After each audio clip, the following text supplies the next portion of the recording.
Salut, alors cette semaine on va s'intéresser au côté un peu chiant de l'électronique qui est tout l'aspect, on va dire, mécanique, toute la quincaillerie et tout le merdier qu'il faut faire quand on a un beau circuit imprimé et qu'il faut le mettre dans une boîte.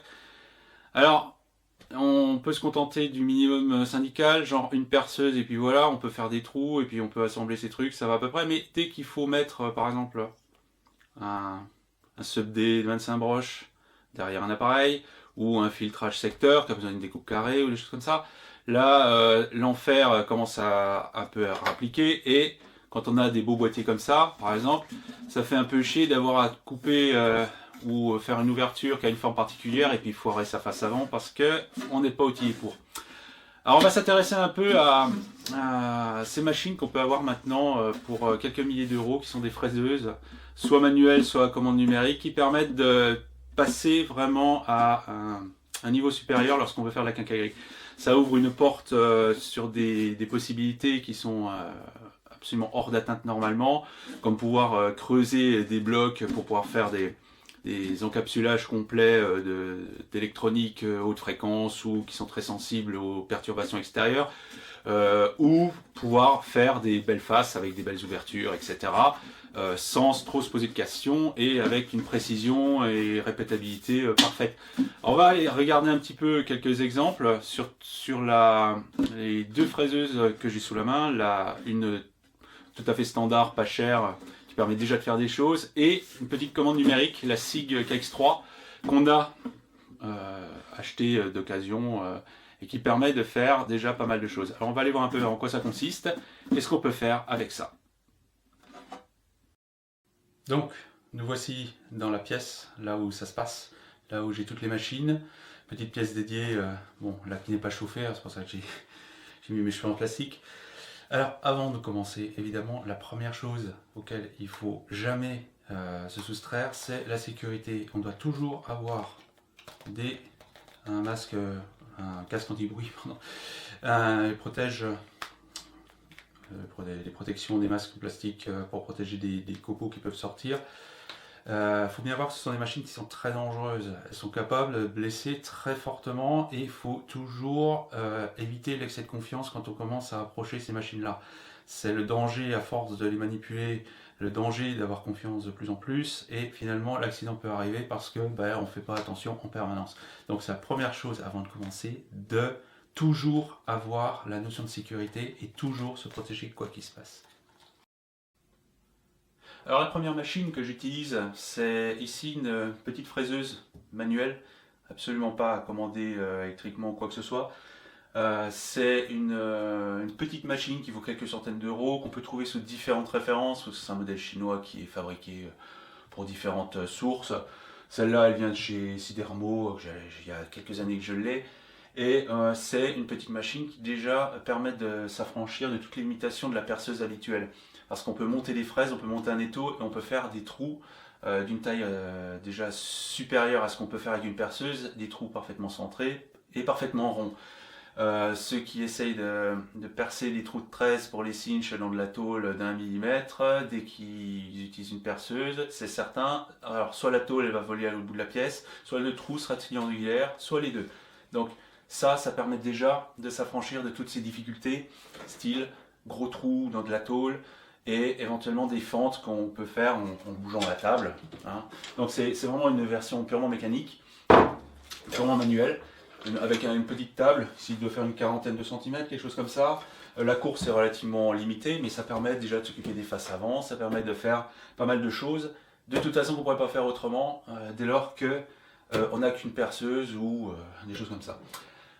Alors, ce sont des modèles qui viennent avec un porte-mandrin habituel, donc on peut placer tout ce qui va bien, donc le changement d'outil, on ne pose pas trop de problèmes. La colonne, voilà, tout est manuel, hein, on peut travailler dans les trois axes. Le moteur est réglable en vitesse. Bon, ici ça va jusqu'à 2500 tours, ce qui est suffisant pour tout ce qui n'est pas trop fin comme petit truc. Alors la table a un peu de jeu, évidemment, c'est pas non plus un truc de très haute précision, mais ça suffit déjà amplement pour pouvoir faire des trucs beaucoup plus précis que l'on le ferait autrement. Au-delà de ce style d'appareil, de toute façon, acheter une fraiseuse toute seule, ça sert strictement à rien parce qu'il faut acheter tous les accessoires qui vont avec, et ça, faut compter que ça coûte à peu près le même prix que la fraiseuse elle-même. On peut trouver parmi les accessoires indispensables, l'étau par exemple, ça c'est un petit étau d'une ouverture de 50 mm, ça c'est pour de la toute petite pièce. Il faut investir au moins ne serait-ce que dans un étau, c'est indispensable pour fixer les pièces. On peut trouver des étaux pas trop chers, mais quand même, ce sont quand même des trucs un petit peu de précision, et il ne faut pas trop raboter non plus. Il vaut mieux avoir un bon matériel et investir dans le bon matériel qui puisse durer très longtemps et auquel on peut avoir confiance. Alors ça, on peut trouver ces fraiseuses-là avec des kits qui comprennent la fraiseuse plus des accessoires, comme par exemple étau. Les étaux, les systèmes de bridage, alors ce sont soit des pyramides de bridage, des systèmes de toutes sortes standards. Ici par exemple on a des lardons qui se glissent dans les fentes et dans lesquels on peut mettre des vis. Ça permet de brider les pièces, sachant que le bridage c'est quelque chose qui est fondamental. Quand on veut faire un bon usinage, le bridage doit être parfaitement étudié, parfaitement solide. La sécurité aussi va de soi. Voilà. Donc il faut acheter des accessoires autour parce qu'on ne pourrait pas s'en passer si il est hors de question de tenir la pièce à la main, quoi, hein. Ça c'est clair, il faut oublier. Éventuellement pour faire un trou ça peut être faisable, mais dès lors qu'on a monté une fraise, c'est même pas la peine de compter tenir à la main parce que de toute façon on est certain de se la prendre dans la tronche. Alors ça c'est la première chose. La deuxième chose qu'il faut pouvoir avoir si on fait des pièces, c'est avoir la matière première. La matière première, alors j'ai des pièces d'alu par exemple, des bouts d'alu, des trucs comme ça. Actuellement, maintenant, sur le net, on peut trouver des magasins qui fournissent des chutes et qui permettent d'avoir la matière première à des tailles de toutes sortes, pas trop cher. Parce que la matière première, c'est cher et les fournisseurs habituels de matière première ne fournissent qu'en gros. Alors, en général, on ne veut pas avoir une tôle qui fasse 2 mètres carrés, on veut une chute qui permet de faire une face avant ou un truc pour un ampli à tube ou je sais pas quoi. Donc, il y a quelques sites sur le net qui permettent de s'acheter des chutes. Alors, on a ce qui est disponible, mais en tout cas, on peut avoir des petits morceaux, pas trop chers. Il y a par exemple Metal Outil, Bloc en Stock, Calichute. Ce sont 3 enseignes qui fonctionnent parfaitement. Après, c'est selon ce qu'ils ont et selon les besoins. L'aluminium, hein, ça c'est incontournable. Ne pas prendre de l'aluminium pur parce que c'est inusinable facilement. Il faut prendre des alliages genre AU4G ou les séries 7000 ou 5000. Ça permet d'utiliser de l'aluminium sans trop arroser, sans avoir trop de difficultés de collage de la matière. Les alliages cuivreux, alors là s'usine parfaitement bien, tout ce qui est les tons bronze et tout ça, mais c'est très très cher, il faut se méfier. Donc ça c'est vraiment pour faire joli ou parce qu'on ne peut pas faire autrement. Les matières premières, c'est important. On peut trouver soit des profilés comme ça, des tôles, des ronds. Hein, si on veut faire c'est là-dedans que j'ai taillé des pavillons par exemple, dans des ronds de laiton. Donc ça, les pièces, des chutes comme ça, c'est indispensable d'avoir un peu de matière. On peut retrouver aussi des plastiques qui s'usinent extrêmement bien. Voilà, donc c'est important évidemment d'avoir de la matière pour travailler parce que on n'a pas non plus que des boîtiers, des racks à trouer. On peut faire des pièces toutes seules. D'ailleurs, on se servira du fraisage, ici de la commande numérique, pour faire des pièces en aluminium qu'on va mettre autour des DAC pour essayer de préserver le bruit de fond au minimum possible, comme on fait en HF par exemple. Donc, la matière première, quelques outillages et dernière étape qui est indispensable, c'est toute la métrologie. La métrologie, c'est avant tout un système pour placer les pièces, pour créer les origines machines. Donc pour ça, on utilise alors la pièce la plus courante, elle est je ne sais pas où, c'est la pinule de centrage qui permet de faire les zéro machines, surtout quand on utilise une scène. Pour ça, bon, c'est pas tellement utile. Ici, bon, c'est gradué. Ça, c'est pas vraiment fait pour faire de la haute précision. Des fraiseuses traditionnelles de plus haute précision comprennent un écran avec un positionnement de la table, etc., qui est bien défini. Bon, pour ça, c'est pas trop. Mais pour tout ce qui est de l'autre côté commande numérique, on a besoin donc ne serait-ce qu'une pinule qui permette de positionner la machine à un endroit donné. Il faut un système de cales, ça c'est indispensable, hein. Ce sont des cales de bridage, ce sont des cales en acier rectifié qui sont à des dimensions bien fixes, qui permettent de poser la pièce, permettent de faire beaucoup de choses. Les cales, c'est pas que pour poser, ça permet de faire des décalages en coordonnées, ça permet de faire les origines machines en Z, ça permet de faire pas mal de choses, et les cales c'est indispensable. Ça, il faut investir là-dedans si on veut faire quelque chose. Bien sûr, il faut le système, ne serait-ce que ça, c'est un porte-comparateur et le comparateur qui permettent de vérifier l'orthogonalité de la pièce par rapport à l'axe de la machine. Ça, c'est indispensable. Ça fait partie des quelques accessoires qu'on peut trouver à pas trop cher et qui permettent de toute façon de débuter. On ne peut pas se passer par exemple d'un comparateur qui permette de voir si la pièce est parfaitement droite et parfaitement d'équerre. On a bien sûr besoin d'outils, genre fraise, forêt, éventuellement d'autres trucs un peu plus exotiques dont on se sert moins couramment, mais par exemple des alésoirs, hein, des choses comme ça où on aurait besoin d'une grande précision. Mais bon, c'est pas avec une machine comme ça que ça va se passer, ce serait plutôt avec la machine d'à côté qui est la commande numérique. Donc, il faut bien penser qu'acheter une simple machine, ça ne suffit pas. Il faut tout un matériel autour qu'il faut investir. Alors, quelquefois, ça peut coûter plus cher que la machine, mais c'est indispensable. Et si on veut avoir un bon résultat, il faut absolument investir dans ce genre de matériel et ne pas prendre du trop bas de gamme parce que de toute façon, on va se retrouver avec des erreurs qui sont dues à la mauvaise qualité des outils et la métrologie qui serait utilisée à bas coût. Donc après avoir vu la petite fraiseuse manuelle, qui est vraiment pour le tout venant, pour les trucs simples, voici une petite commande numérique, enfin petite, il y a un peu plus petit que ça, mais celle-là, bon, c'est une taille moyenne, c'est la KX3 de chez SIG. C'est une CN, donc bon, quand même de taille respectable, fait à peu près 400 kg. Il faut penser que lorsqu'on achète ce genre de truc, à le faire venir, c'est pas livré et installé, c'est livré en bas de la porte. Alors il faut bien faire attention à prévoir des gens qui viennent la déplacer et la mettre sur place. Il ne faut pas compter la placer soi-même sans être outillé et avoir des gens qui savent manipuler ce genre de truc. C'est un outil dangereux, c'est un outil lourd, il faut un sol stable et il faut une pièce dans laquelle la porte n'est pas trop étroite parce que hors de question de démonter le tout et le remonter derrière. Il y a une taille limite. Il faut faire très attention lorsqu'on fait venir ces machines-là. On peut se retrouver dans la merde avec la machine dehors et puis on ne peut pas rentrer parce qu'il y a des escaliers ou des choses comme ça. C'est lourd et c'est chiant à venir installer. Donc, cette machine, ce style de machine ne fonctionne pas toute seule. Ce n'est pas possible. Elle doit forcément être attachée à un ordinateur. L'ordinateur est juste derrière moi ici. L'écran juste derrière là-bas. Ça fonctionne de concert et cette machine existe avec deux logiciels. Le logiciel de SIG du fabricant, c'est celui G, et un autre qui utilise un soft extérieur qui à peu près peut-être un peu plus simple et fonctionne aussi sur d'autres références de machines-outils. Mais bon, celui-là, j'utilise le soft SIG en lui-même. Bon, c'est un soft vraiment standard qui a les opérations de base.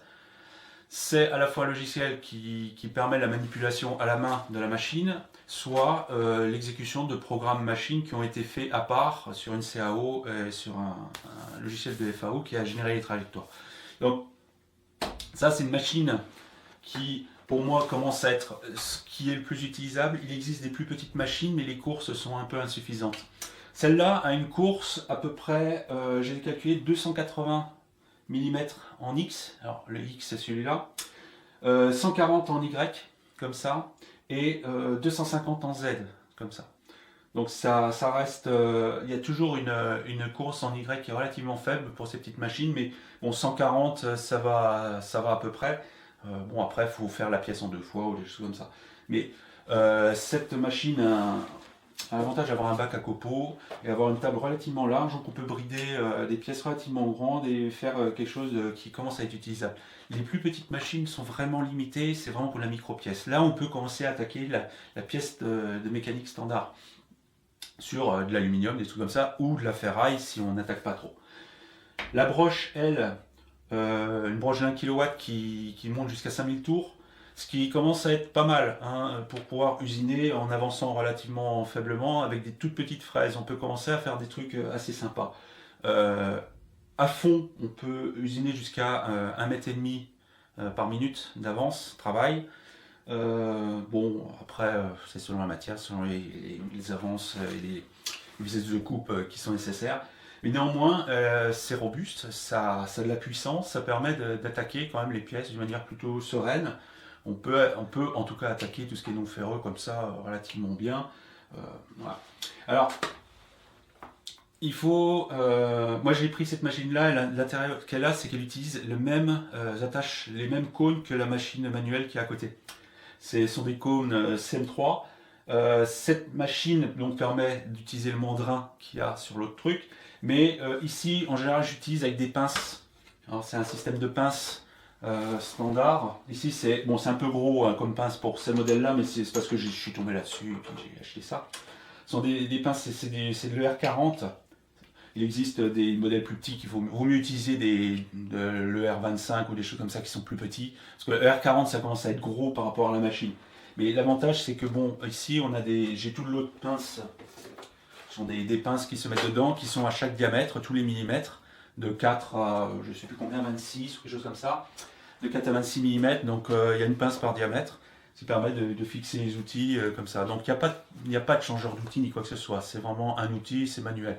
Alors, il faut faire attention quand on fait des usinages avec plusieurs types de fraises, de minimiser soit le nombre d'outils, soit le type d'attache qui sont nécessaires, parce que c'est chiant de changer les outils, c'est un peu chiant. Mais bon, l'utilisation de pinces, c'est quand même pas mal parce que c'est stable, ça tient bien l'outil, c'est précis et vraiment, ça marche bien. Donc, mais néanmoins, l'outil, il n'y a pas de carénage, donc l'outil est quand même visible, il faut quand même faire gaffe de ne pas avoir une écharpe ou des trucs qui pourraient se choper. Bon, la sécurité, c'est important ici. Donc, ça, c'est une petite machine donc, qui nécessite forcément un ordinateur pour fonctionner. Elle est fournie nue comme ça, hein, mais de toute façon, il y a des choses, on ne peut pas y couper. On doit avoir étau, évidemment, des étaux machines. Ça, c'est important d'avoir un étau parce que de toute façon, même si on a des systèmes de bridage, l'étau, ça reste quand même une des méthodes de bridage les plus universelles et les plus faciles à utiliser. Et bon, l'éclairage, etc., si on prend un étau pas trop pourri, l'éclairage il est de fait, ça c'est rectifié, c'est précis et c'est nickel. Sinon, il y a tout un système de bridage qui utilise par exemple des systèmes, des systèmes de bridage sur des pyramides donc qui viennent appuyer sur la pièce en utilisant les rainures de la table. Bon, ça c'est selon la pièce à faire, selon la topologie de la pièce, tel ou tel type de bridage est nécessaire ou pas. Donc, mais bon, le bridage c'est encore plus important sur ces machines-là parce que les efforts peuvent être importants et hors de question que la pièce bouge ne serait-ce qu'un petit peu pendant l'usinage.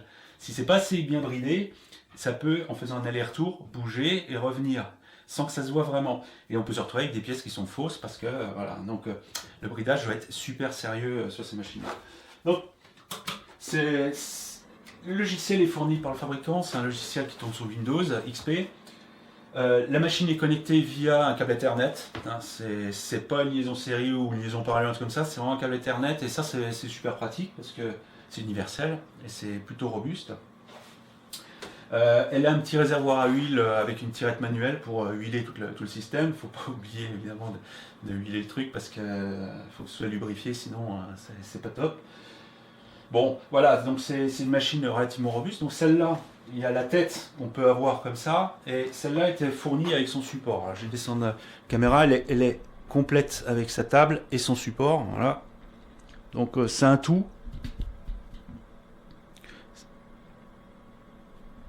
C'est un système complet qui se place comme ça. Le haut est disponible aussi, sous le nom de KX3, mais le haut, ça suppose qu'on ait une table pour le poser. Hein. Le haut, il doit peser, je ne sais plus, 200 kg ou quelque chose comme ça, ou 250 kg. Donc il faut quelque chose de stable et de solide. Donc moi, je préfère ce système-là. Bon, ça c'était une occasion, il y avait le tout avec. Mais bon, faut quand même penser qu'en général, la fraiseuse avec le haut qui est fourni dans ce modèle-là, et donc il faut penser à le poser.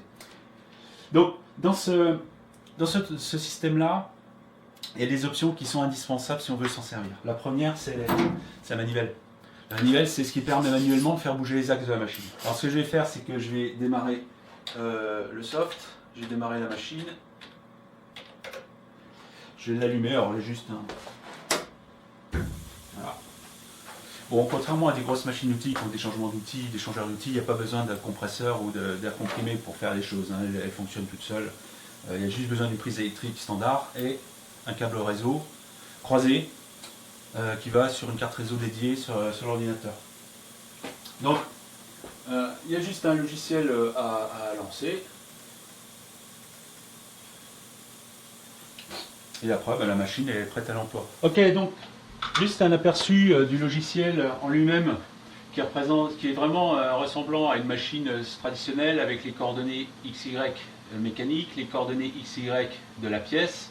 Hein, lorsqu'on fait ses origines, on modifie cette partie-là. Ici, des commandes qu'on peut rentrer à la main, comme aller se positionner à x égale 0, à y temps, etc. Ce qui se substitue à la manivelle. Donc ici, mise en route de la broche, etc. Ici, les fonctions pour faire les origines mécaniques lorsqu'on allume la machine. Ici, tout le système pour justement définir les zéros machine au niveau de la pièce. Donc c'est tous les offsets par rapport au niveau mécanique.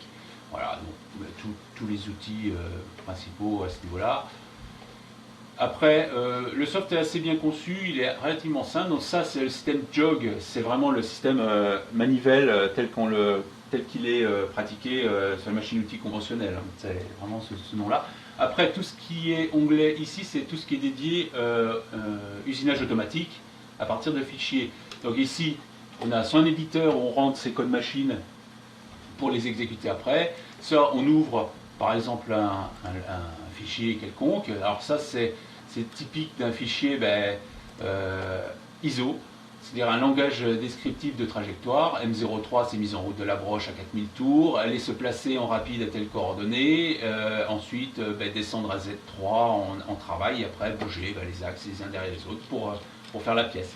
Donc ça, c'est généré par un logiciel ad hoc, et c'est pas du tout généré par ce style de truc. C'est vraiment ça, c'est le logiciel de pilotage de la machine, c'est pas le logiciel de génération de trajectoire. Donc ça, c'est l'éditeur qui permet de créer des programmes d'usinage. Ici, c'est la partie qui tourne lorsqu'on exécute un de ces programmes. Donc ici, on voit où on en est. On peut le faire pas à pas, on peut le faire en l'air. Il y a des tonnes d'options pour faire des choses. Ici, on a un aperçu des trajectoires telles qu'elles sont faites. Voilà. Donc ça, c'est l'état de la machine pendant qu'elle tourne et qu'elle usine une pièce toute seule. Après, ce sont des paramètres de la machine, après c'est vraiment des diagnostics, etc. Donc là, on est dans... Alors ici, c'est la fenêtre sur les jauges outils. Si on a différents outils montés sur différents ports outils, on peut définir les écarts de hauteur entre eux, ce qui permet, lorsqu'on change un outil, lui, automatiquement, il compense les différences de longueur. Et donc, on a des tables d'outils, ce qui permet de gagner beaucoup de temps si on utilise plein d'outils, toujours d'une manière récurrente. Bon, moi je m'en sers jamais parce que j'ai assez peu d'outils, à chaque fois je les change, donc c'est pas très utile. Mais en production, ça peut être plus utile si on fait beaucoup de pièces. Donc voilà, c'est vraiment un logiciel typique d'une armoire standard. Les armoires maintenant sont même plus complexes que ça parce qu'il y a vraiment des aides à l'usinage pour faire des cycles particuliers, des cycles de perçage, des cycles de taraudage, des cycles de ceci, de cela. Ici, il n'y a pas d'aide à l'utilisation de ça. Ça, c'est vraiment un système de base. Par contre, la machine supporte tout un lot d'instructions qui sont les instructions de cycle complet. Hein. Le langage ISO de cette machine est un langage ISO vraiment complet. Il est décrit dans les docs qui sont fournis avec. Donc on peut faire vraiment beaucoup d'opérations automatiquement. Hein. C'est quand même une machine complète à ce niveau-là. Mais c'est essentiellement une machine standard qui exécute des programmes générés par un logiciel ou qui est piloté manuellement par une manivelle ou éventuellement quelques commandes à la main. Donc voilà à peu près comment ça se présente, extrêmement classique, simple et efficace.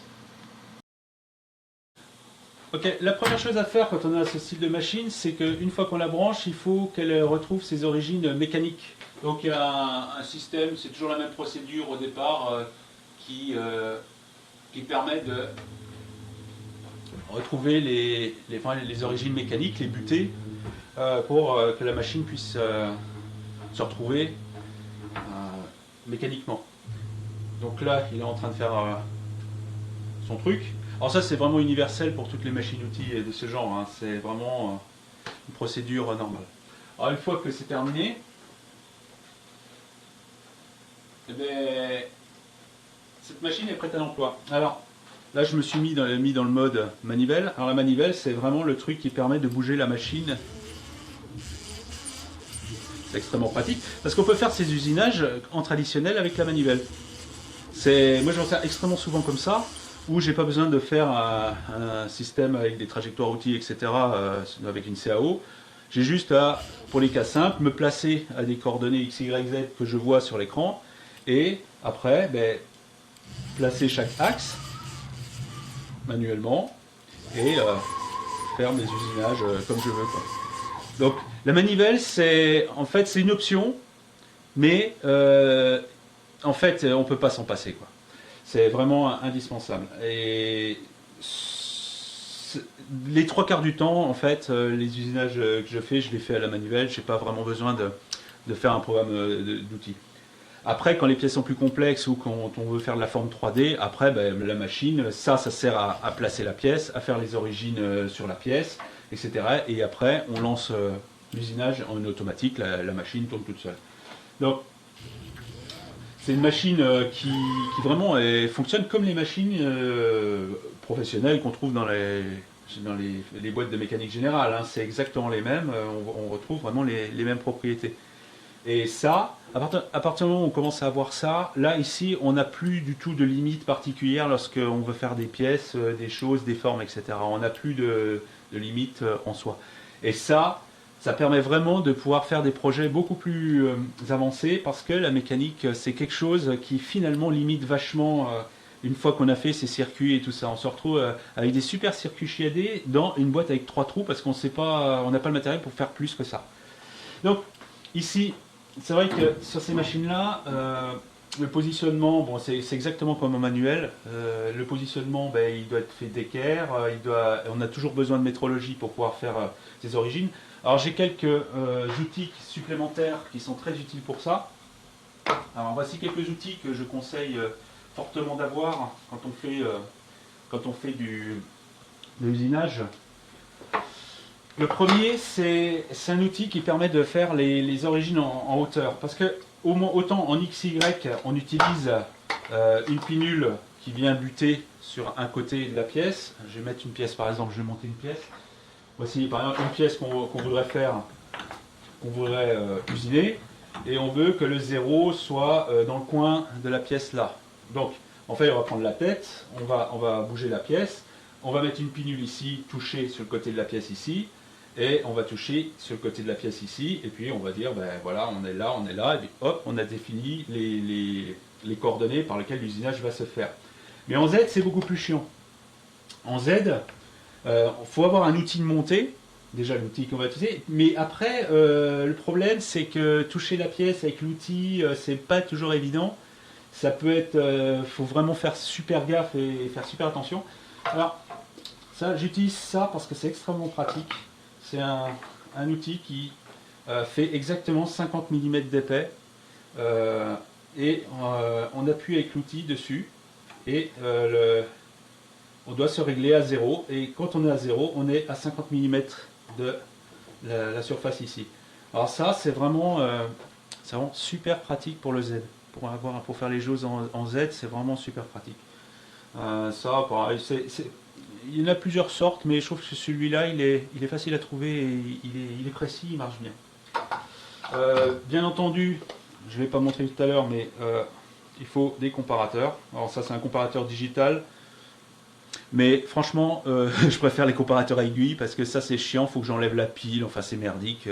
Mais bon, celui-là, parce que je l'ai eu à vraiment pas cher. Mais il faut avoir des comparateurs pour pouvoir régler les taux, pour avoir ça qui est les surfaces bien parallèles à l'axe de la machine, etc. Ça, c'est indispensable. Et ça, c'est qu'au travail en CN ou en normal, ça ne change rien. Ça, c'est pas lié spécifiquement à la CN, mais c'est très utile quand on veut faire des perçages sur des pièces. C'est un pointeau. Alors ça c'est Thierry qui a découvert cet outil. C'est un pointeau. Quand on fait des tôles avec des trous, et qu'on veut les percer, par exemple avec la machine manuelle, ça permet vraiment de faire quelque chose de précis, et faire le truc vraiment nickel à tous les coups. En fait, c'est pas donné, mais alors ça change tout. Alors c'est fourni avec un pointeau, évidemment. le truc on tape vraiment avec un marteau dessus, mais il est fourni aussi avec cette pièce de plastique qui contient on va dire un graticule, un truc qui est imprimé dessus, et ici on regarde au travers. Alors ce qui se passe, c'est que cette pièce noire qui est fournie avec, en fait quand il y a deux trous, hein, on met d'abord la pièce en plastique sur le trou. La pièce en plastique a un petit rond, d'ailleurs on doit pouvoir le voir à la caméra, le petit rond noir qui est au milieu. Et ce petit rond noir, on le met sur l'endroit où on veut pointer. Ensuite, on pose cette pièce-là, on regarde ici pour mettre le petit rond noir dessus. Ensuite, sans bouger, on enlève la pièce de plastique, on met le pointeau et on tape. Et la pointe du pointeau est exactement à l'endroit du rond qu'il y a sur cette pièce de plastique. C'est extrêmement pratique, et faire du pointage précis, ça permet vraiment de faire des trous en traditionnel, ou même avec une perceuse manuelle, avec une meilleure précision que ce qu'on fait habituellement en mettant juste le pointeau comme ça à la main en regardant. Ça, ce truc-là, c'est super génial. C'est vraiment un super truc. C'est pas donné, mais alors là, une fois qu'on l'a, on ne peut plus s'en passer. Ça, c'est super comme outil. Bon, ça, c'est pas vraiment lié CN, mais bon, pour ce qui est CN, le truc de jauge en Z, ça, c'est vraiment un plus. Donc, voilà à peu près la machine, la forme est là. Bon, la table est quand même grande, hein, il y a quand même de la place hein, ici. Hein, on peut vraiment monter des belles pièces. Alors, cette machine-là, on a eu la chance de l'avoir avec un 4e axe qu'on peut poser ici. Alors, je vais l'avoir là. Ça permet de... Voilà le 4e axe. En fait, on le pose dans une des rainures. Là. Voilà. Là, il y a un mandrin de tour ici, et ça permet d'avoir un axe de rotation le long de X. Et ça permet d'usiner des ronds en même temps que faire du fraisage. Donc là, c'est un 4e axe. Et le 4e axe, ça permet aussi de sortir du simple usinage XYZ. Ça permet d'usiner des spirales ou des trucs comme ça sur des ronds. Alors ça, c'est le supplément gracieusement fourni dans ce cas-là. Mais ça, bon, le 4e axe, c'est une option aussi. Mais bon, pour certaines pièces, c'est vraiment utile. Comme par exemple faire mettre des vis sur des ronds avec des angles absolument identiques. Le positionnement de ça se fait en degrés, hein, et ça se positionne selon l'axe X, et ça permet vraiment de faire par exemple des spirales sur des ronds. Ça permet vraiment de mélanger tout ce qui est en système coordonné cartésien standard et un axe de rotation. Bon, ça c'était fourni avec, donc on n'allait pas le refuser, on l'a pris. Hein. Donc ça c'est un petit bonus. Ici, il y a un accessoire qui est plutôt utile. Pour l'instant, j'ai pas eu à m'en servir, mais ça peut venir. Voilà, c'est une pompe d'arrosage. Cette chose-là, c'est en fait, on remplit de mélange d'huile de coupe avec de l'eau, et la machine, elle a un bac qui permet de récupérer toute l'huile de coupe et un système d'arrosage. Donc ça, c'est très pratique quand on usine des matériaux difficiles. Si vous voulez usiner du titane, par exemple, qui a besoin d'un refroidissement permanent, ou de l'aluminium qui colle, ça permet de s'en sortir, parce que c'est même pas la peine d'essayer d'usiner ça sans lubrification. Donc ça, c'est un accessoire, bon, c'est un accessoire particulier si on fait des usinages, si on fait vraiment des usinages spéciaux. Le titane, c'est pas si difficile que ça à usiner, sauf qu'il faut arroser, parce que le titane étant mauvais conducteur de la chaleur, il faut évacuer cette chaleur, sinon on se retrouve avec des problèmes au niveau de la surface et au niveau des copeaux. Et on se retrouve avec quelque chose qui devient inusinable, parce que ça chauffe très fortement au niveau du contact, et on se retrouve avec des outils qui s'usent et puis qui se détruisent, et on se retrouve avec des pièces impossibles à usiner. C'est pour ça qu'on a besoin de ce genre de truc d'arrosage et des trucs comme ça. L'aluminium, il faut arroser. Quand l'aluminium est difficile, genre aluminium quasiment pur, c'est indispensable d'avoir de l'arrosage. Ça, on ne peut pas s'en passer, sinon c'est impossible à usiner. Et une fraise qui a collé une fois, de toute façon, va recoller à chaque fois systématiquement. Donc l'aluminium, c'est vraiment c'est quelque chose qui est difficile à usiner. Alors quand j'ai des blocs comme ça d'aluminium, qui sont des alliages particuliers, Ça, c'est un alliage type 5000, je sais plus quoi, mais bon, ce sont des alliages qui sont beaucoup plus faciles à usiner. Mais souvent, les faces avant de rack sont en aluminium pur. Et dès qu'on rentre une fraise là-dedans, ça colle instantanément. Il faut se méfier de l'aluminium fourni dans les boîtiers. C'est en général de l'aluminium pur, non allié, et c'est un aluminium qui colle très très bien. Donc, pour ça, il faut des fraises qui coupent très très bien. Il faut arroser, même manuellement, hein, avec de l'huile de coupe. Hein, par exemple, de l'huile de coupe standard. J'utilise l'huile qui permet de lubrifier. Ici, il y a une petit réservoir. J'utilise de l'huile de coupe normale pendant l'usinage. Hein, j'en mets au fur et à mesure. Ça évite des gros soucis. Mais l'aluminium pur tel qu'il est utilisé dans les boîtiers rack, c'est vraiment de la saloperie à usiner. Ça colle très très facilement, il faut y aller très doucement, prendre très très peu d'aluminium, et il faut vraiment y aller mollo. Ou alors, il faut mettre en route un système d'arrosage comme ça, et y aller vraiment avec des outils dédiés aluminium. Alors, évidemment, on ne peut pas usiner des pièces si on n'a pas d'outils coupants. Bien sûr, tout ce qui est fraises, etc. Donc, alors les fraises, on peut, quand on utilise des matériaux comme de l'aluminium et tout ça, bon, c'est pas trop critique. On utilise de l'acier rapide au cobalt ou des choses comme ça va assez bien, les fraises s'usent pas trop. On peut trouver par exemple ce style d'ensemble. Alors, ça sont des ensembles de fraises. Alors, il faut se méfier, les qualités sont extrêmement variables, mais on peut tomber sur des trucs de fraises 2 ou 3 dents, 2 ou 4 dents ici, qui sont très très efficaces sur les matériaux de base comme l'aluminium, le laiton et tout comme ça. On investit sur différents types de fraises et puis voilà, quoi, ça marche sans trop se poser de questions. Les conditions de coupe, franchement, c'est pas très critique quand on usine ces matériaux-là.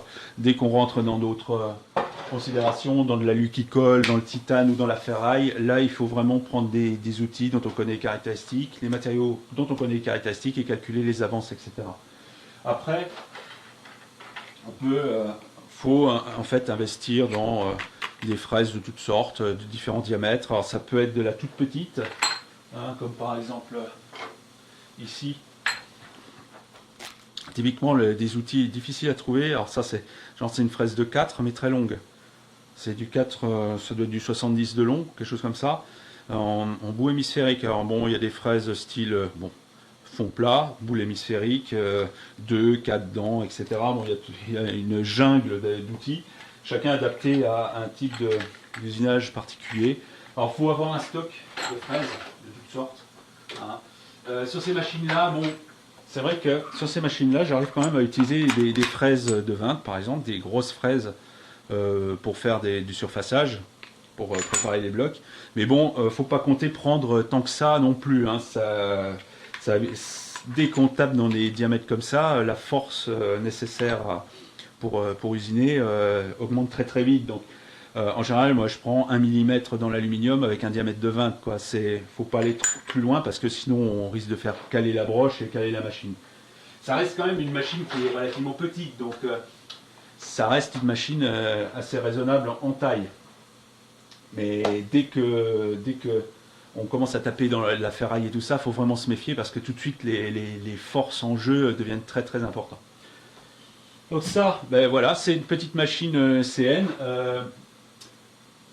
Tout à fait standard. Maintenant, on peut avoir accès à ces machines-là pour quelques milliers d'euros d'occasion et ça permet vraiment de faire des choses auxquelles on ne pourrait absolument pas avoir accès avant. À la limite, avec cette machine-là, même si elle n'est pas vraiment dédiée à ça, avec un peu de patience, on pourrait graver ces circuits imprimés.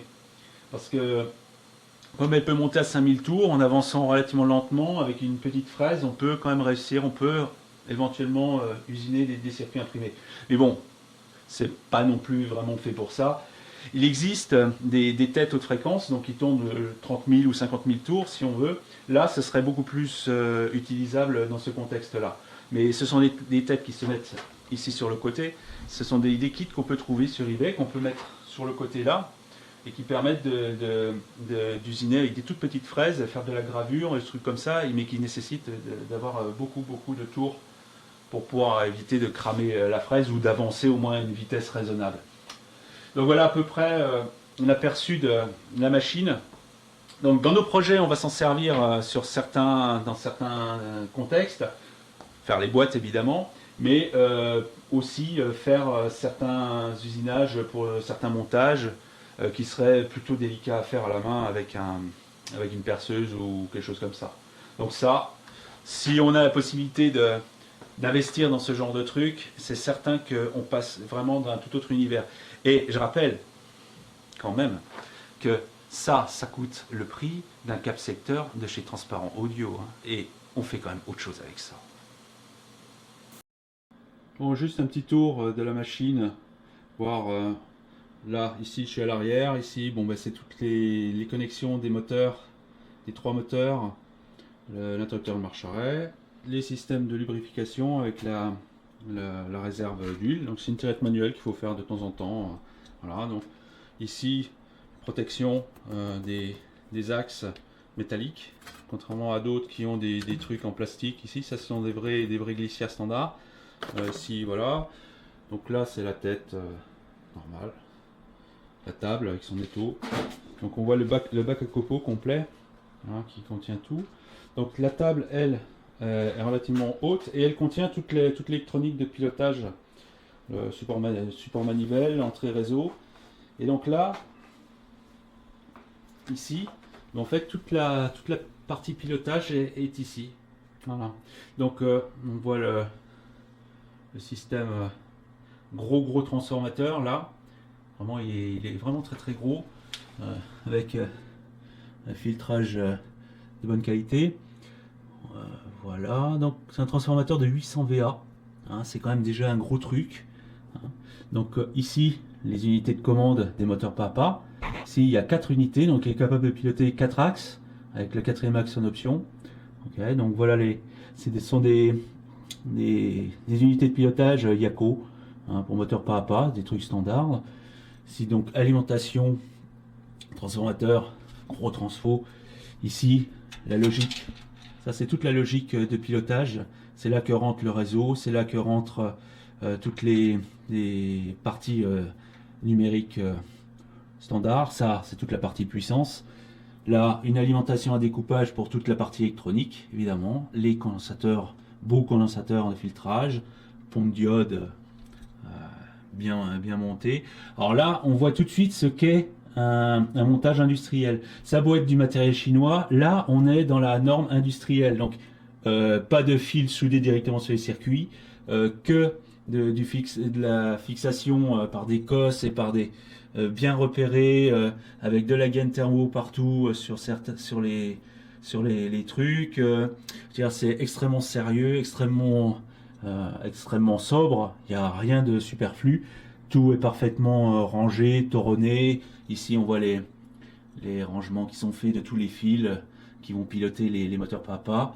Un petit ventilateur là pour le faire. Donc c'est ultra sobre et ultra compact. Alors, là, on voit toute la partie puissance, mais derrière, il y a la partie pilotage, toute la logique qui est juste derrière. D'ailleurs, on voit une poignée ici.